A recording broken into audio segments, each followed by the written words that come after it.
Assistir a Toma sob a lente de Sempre Cabe Mais Um é como observar uma coreografia silenciosa construída a partir de gestos mínimos, repetições cansadas e uma negociação constante entre corpos que compartilham mais do que deveriam, e o que torna o filme particularmente interessante nessa perspectiva é a forma como ele transforma o banal em linguagem cinematográfica. Porque cada movimento aparentemente irrelevante, cada objeto deslocado de lugar, cada pausa prolongada em conversas incompletas, funciona como parte de um sistema maior de sobrevivência coletiva e desde os primeiros minutos percebe-se que o filme não está interessado em contar uma história no sentido clássico, mas em registrar um estado de permanência, quase um looping existencial em que os personagens se movem como se já conhecessem de antemão o resultado de todas as decisões, mas ainda assim insistissem em repeti-las. E essa insistência é o verdadeiro motor narrativo de Toma, não a progressão dos eventos, e ao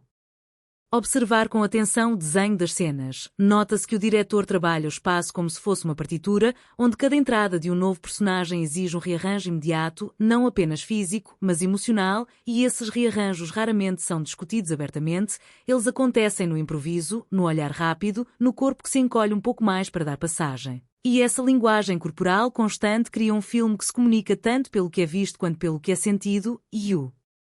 espectador é convidado a perceber o desconforto não como conflito pontual, mas como pano de fundo permanente, uma condição de existência, e nesse sentido sempre cabe mais um deixa de ser apenas uma frase irónica e se transforma em regra coreográfica, uma espécie de mantra que organiza o movimento coletivo, porque sempre que o espaço ameaça se tornar insuportável, alguém se adapta, alguém cede. Alguém ocupa menos do que gostaria, e essa dinâmica cria uma ilusão de funcionalidade que o filme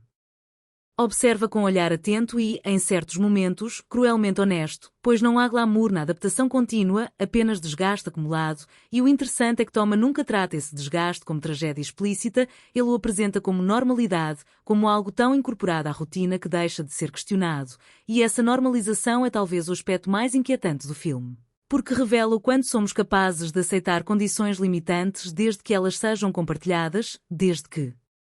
ninguém esteja claramente em vantagem e, ao longo da narrativa, percebe-se que os personagens desenvolvem uma espécie de intimidade forçada que mistura solidariedade genuína e ressentimento silencioso, uma intimidade que não nasce do afeto espontâneo, mas da convivência prolongada sem alternativas claras, e essa ambiguidade explorada com precisão nas cenas de diálogo, onde frases banais carregam tensões não resolvidas e piadas funcionam como válvulas de escape temporárias para frustrações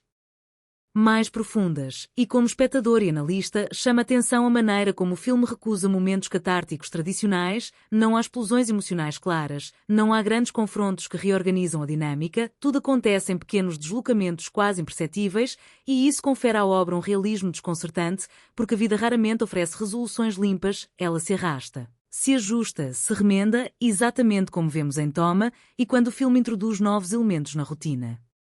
já estabelecida, o faz sem anunciar rupturas, tratando cada acréscimo como continuidade natural, reforçando a ideia de que o excesso não é exceção, mas método, e essa escolha narrativa dialoga diretamente com o título Sempre Cabe Mais Um, que deixa de ser comentário externo e passa a ser lógica interna da história, uma lógica que todos os personagens parecem aceitar, mesmo quando claramente sofrem com ela, e essa aceitação coletiva é retratada sem julgamento moral explícito, o filme não aponta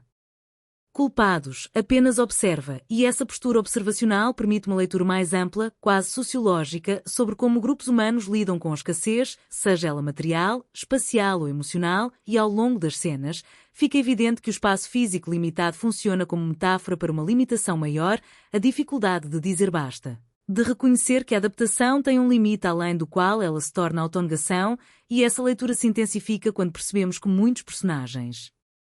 parecem definir sua identidade a partir dessa convivência apertada, como se o desconforto compartilhado fosse elemento de pertencimento, e isso cria uma situação paradoxal, porque sair, romper, buscar outro espaço significaria não apenas perder abrigo, mas também perder um sentido de coletivo, por mais disfuncional que ele seja. E esse medo implícito da separação percorre o filme como corrente subterrânea, raramente verbalizada, mas sempre presente, e é aqui que o filme se conecta de maneira profunda com experiências pessoais comuns, porque quem nunca permaneceu tempo demais em um lugar, relação ou situação apenas porque sair parecia mais assustador do que ficar, e Toma captura exatamente esse limbo emocional, esse estado intermediário em que nada está bom, mas tudo parece suportável o suficiente para continuar, e ao construir sua narrativa a partir desse estado, O filme oferece uma reflexão potente sobre o custo da tolerância excessiva, não como virtude, mas como mecanismo de